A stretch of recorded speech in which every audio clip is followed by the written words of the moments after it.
What is up, everybody? Welcome to the Riding Dad channel. If you are new, welcome back. If you are a seasoned veteran, either way, I appreciate you being here. Let's roll the intro and let's talk about what we're going to talk about. Riding down a YouTube channel, it's the Riding Down a YouTube channel, it's the Riding Down a YouTube channel, it's the Riding Down a thing that you found. All right, you guys can see the thumbnail. You read the title of the video. You pretty much know what it's going to be about. It's going to be about the anti-buffeting hardware kit for the Banks, very mini install for it, and then also just my initial review of this. For those of you unfamiliar with what I typically do with new products is I'll do most of the time I'll do like an initial review on it, very brief, and then just obviously my initial thoughts, and then long-term, about a year, maybe 1,000, 2,000 miles or something like that. That's generally when I'll post my long-term review of it, because I think you really got to have a lot of time on these products on the bike to actually vet them and see how they do and how they fare. No pun intended with the fare comment on the fairing. So yeah, anti-buffeting kit is basically a kit that spaces out this windshield, which moves independently from the fairing, spaces it out with some rubber spacers, and that's about it. Longer screws, and really, like I said, it's super simple. It's just a screw kit, but basically we're gonna hop on the bike in a few minutes. I'm gonna put in the corner as I'm on the bike just a little mini install so you can see it if you're curious how in-depth it is, which is, like I said, it's literally just replacing screws and some rubber spacers. So it's not hard at all. But basically I'll put that in the corner, and then on the bike, we'll do like an old school, old-fashioned motovlog style of me talking about the fairing. That way you can see from my perspective, from a rider's perspective, what the fairing actually looks like. Yeah, so I do want to mention first, before we start doing that, don't be a Richard on the YouTube. Everyone's got opinions, obviously, and it's not like I take it to heart. My biggest issue with people doing stupid comments on my videos and thinking that they know more than me and everything about any product that I'm doing, which by all means, sometimes people do know more than me, but these people I'm talking about, 100% not the case. But yeah, so my biggest thing with that is that if I don't get to a comment quick enough, or if somebody doesn't know my channel or is familiar, or possibly just scrolling by the comments in the very beginning of a video, they'll see a comment and possibly think that that comment's right, or, oh, well, he didn't respond to it, it must be right. Well, okay, in reality, I've spent the last 8 hours sleeping. I don't know where you are. I'm in Florida. The time zone is way different. So you don't really know what's going on with it. And that's my issue with it, is the comments are public, and I don't want somebody to get the wrong opinion. I try my very hardest to make everything I do on this page informative, but as true to my knowledge as possible. I want to help somebody make a decision, an educated decision about what they might want to get, or what they might want to stay away for an install on their bike, and then how things are going to actually hold up for them in the long run, and stuff like that. Occasionally, like I said, I post videos just for random, just for fun and stuff like that, but all of my install and stuff like that is for people to genuinely get a first-hand look at these products as close as possible without actually having to buy them for themselves, because I know for me it helped a ton when I was getting into the motorcycle modification zone. Anyway, like I said, just don't be a Richard. I had one guy specifically go through a whole string of comments because he thought he was correct.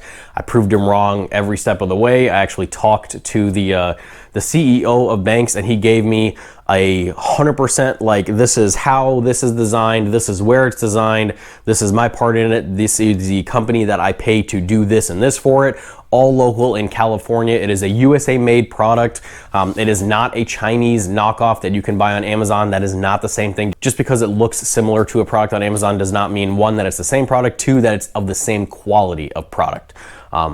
So yeah, like I said, this is not a Chinese knockoff. I have proof, documented proof of where this fairing comes from, that the fairing was all made in California. Just some people are just stupid.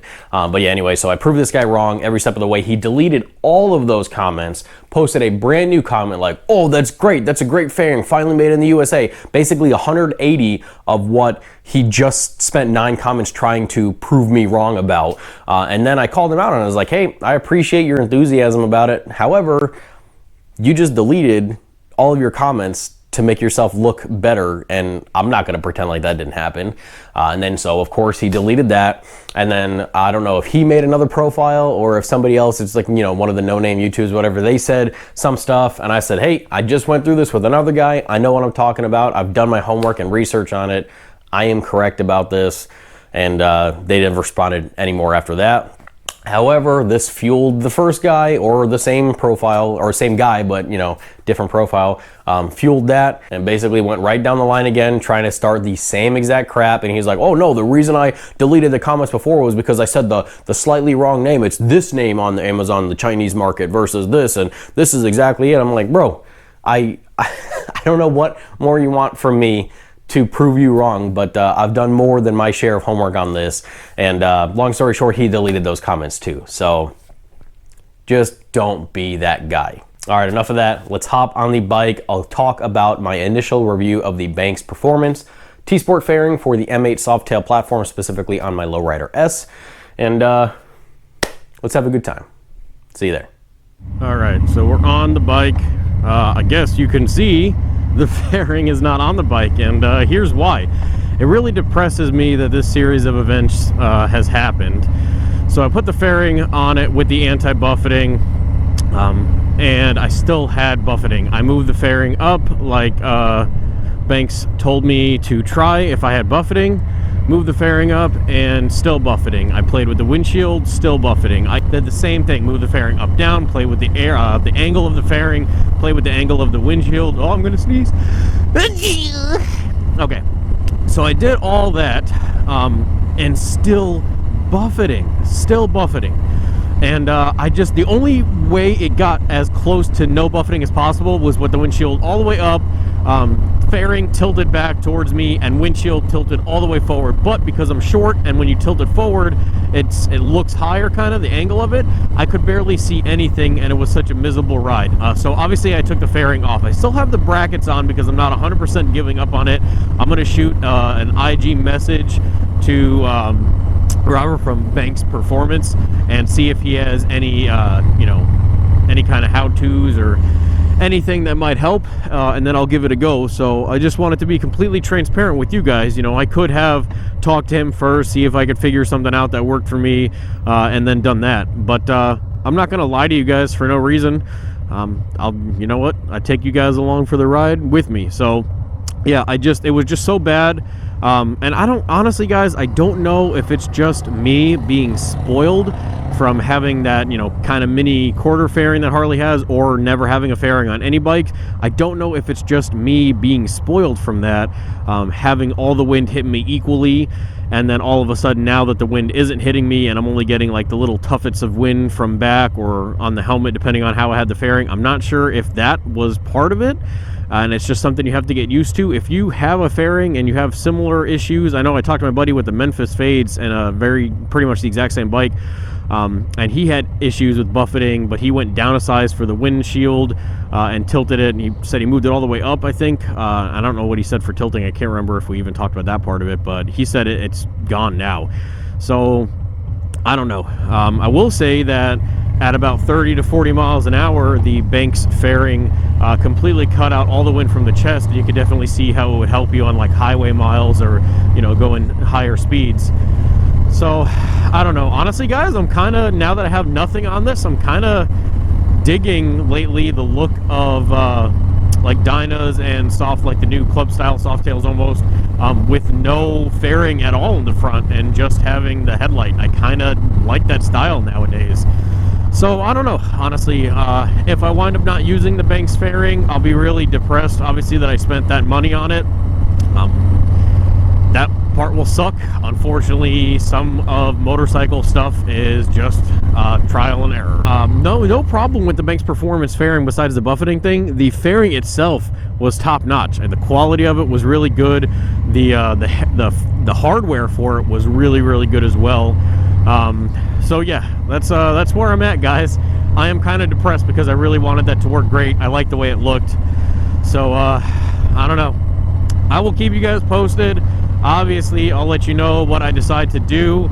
I do want to let you know what's coming up also. If you've never seen anything with the channel, this is obviously my M8 Softail Harley Davidson Lowrider S. And then I also have a SF Honda Grom in the old garage, an MSX 125 if you are not of the American living areas. And I'll let you know, I ordered a chain kit from Speed Kings, so I am super stoked about the chain kit for the Harley. That is going to be a cool install. I know my buddy Motos and Mullets, I'll put a link to his channel as well. I know he bought the same kit, different sprocket design. I got the Star, geez, I got the Star, he got the 9-spoke, I believe is what it's called. So yeah, it's going to be really cool. We're both going to be chain bros. So check out his channel. I'm not sure when he's going to be doing it. I know it's winter over there. I mean, it's winter everywhere, but it's actually winter, not Florida winter over where he's at. So I know he's probably going to be doing it pretty soon. As soon as I get it and I have time off work, I'm going to be installing mine. I'm super excited about it. Finally get this ugly belt out of there, complement the RWD shock I have. But I think that's enough babbling. I hope without having any fairing, I wonder how the audio is, because I haven't heard it yet without any kind of fairing at all. So hopefully it's at least the same as it was before. It'd be really nice if it was even better, not having the wind being broken up and choppy and stuff like that. So